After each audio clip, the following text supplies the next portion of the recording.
What's up guys, and welcome back to another episode of Career Mode. This is episode number 98. And we start today's episode off with some player training and also seeing that Barry Walsh has left Sheffield United on loan to join the French side Stade Reims in League One. And I literally could not understand this. Now, of course, in the last episode, we tried to get Walsh in on loan because Sheffield United accepted a loan bid from the French side.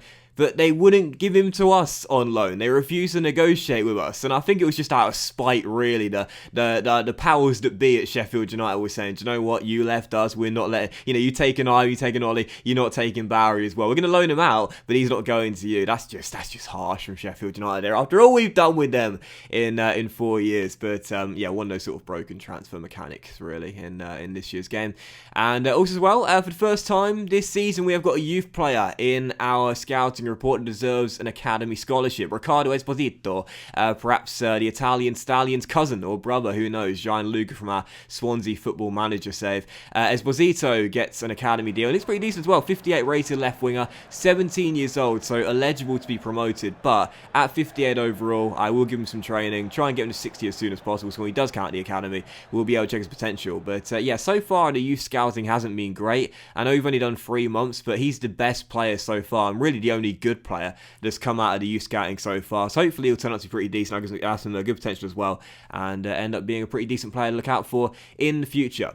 Still, first game of today's episode was going to be against Spal. Right now in the bottom 3, having a very tough season, and on the actually I don't know, bottom 3 or in the bottom 4. I think they're in the bottom 4 actually, just about the relegation zone. Having a tough season regardless, and struggling to get their form sorted. And on the back of our 1-1 draw at home to Milan in the last game in the last episode, we knew that was a slip up, and I've talked about it a few times this season. If we are to win the title and make up the deficit, we can't afford to drop points in our home game. So taking on Spal here, right now down the bottom of the table, we had to win this game, but it was an incredibly frustrating first half because we only got the one real chance. It fell to our captain, Nicola Zaniolo, denied by the goalkeeper there at the near post as he pushed it over the bar and behind for a corner. And at half time, it was pretty evident Spal were playing for a goalless draw, but despite that being the case, you had to give credit to their defence, because they were stopping us from getting any clear-cut chances whatsoever. And every time we went forward, the back 3 they had an answer for it, and when we did manage to get past them, the goalkeeper was on hand to either fist away across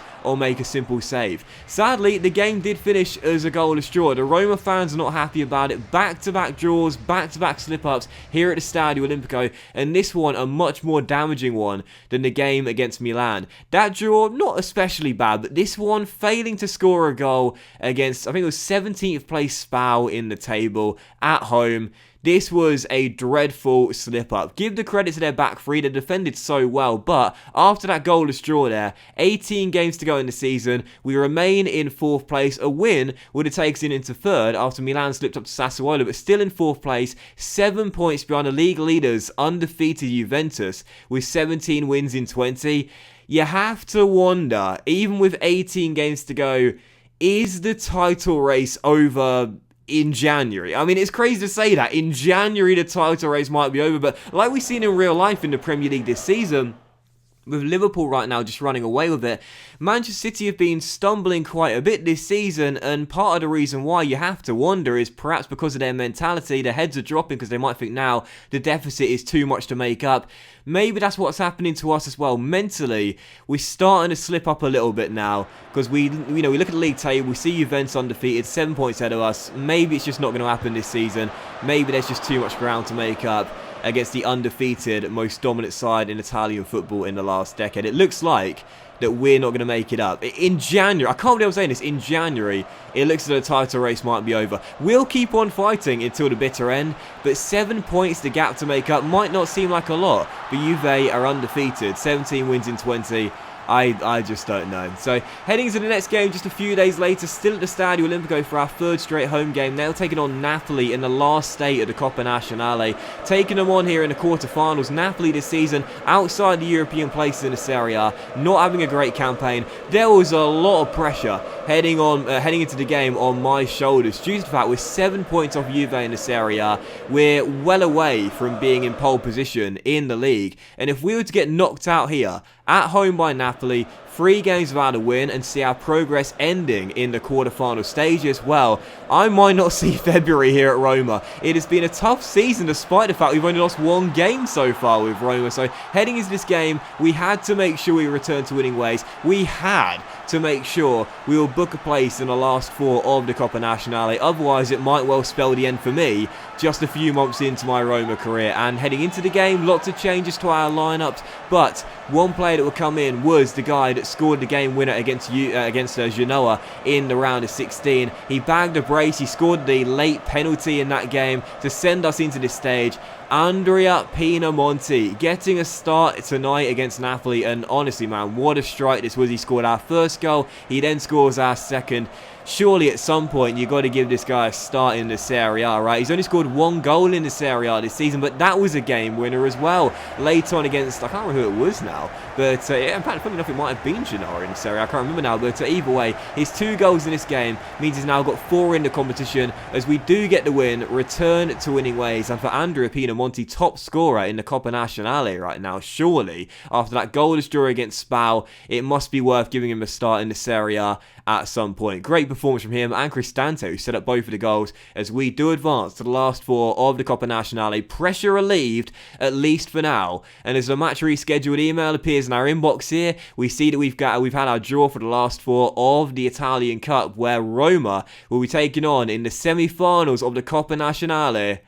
Oh, Juventus, of course, it would have to be Juventus in the semi-finals of the Coppa Nazionale, as there's a Milan derby in the other tie. Milan versus Inter, Juventus versus Roma, the top 4 right now in the Serie A. It's crazy, but there just seems to be such a big gap between us four big boys, and every other team in the division. So Juventus undefeated this season domestically in the final 4 of the Cup, where of course last season, before we arrived here at Roma, as we know, Juventus dumped them out on their way to winning it in the semi-finals by 4-0 over 2 legs. So just like last year, it's Roma versus Juventus in the semi-finals of the Coppa Nazionale, but this time I'll be here.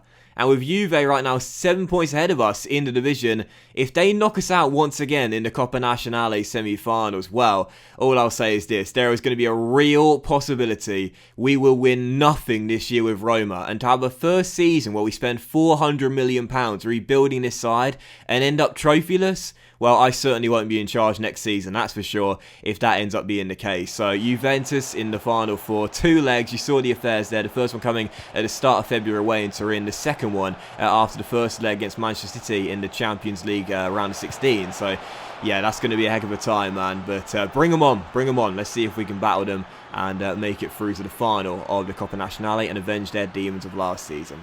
Anyway, third and final game of today's episode, as we will take on Brescia right now, rock bottom of the table, the only side in the division without a win this season, and heading into this game, looking to make amends in the Serie A and get our first win after 2 slip-ups and 2 consecutive draws in the league. We will get ourselves the opening goal of the game. Moise Keane with a brilliant strike, getting his 7th goal of the season, but Ivan Toney, he's just showing off this season. How many times has he done something like that? Ducking out of the way of the shot, screening a defender out of the way to give his teammate a free-sighted goal, and then for that goal, just letting the ball go through his legs, dummying the shot with so much power as it goes into the back of the net as Keane gets the goal, and it's Brescia 0, Roma 1. We almost went 2 goals up there. Calabria, his shot was saved by the goalkeeper Capito, as it was still 1-0. With 5 minutes to go in the game, Ivan Toney, with no goals in his last 2 games in the Serie A, was back on the score sheet as our top scorer in the division, gets goal number 17. So leading the way in the race for the Golden Boot race, but what a lovely assist this was by Orsolini. Oh yeah,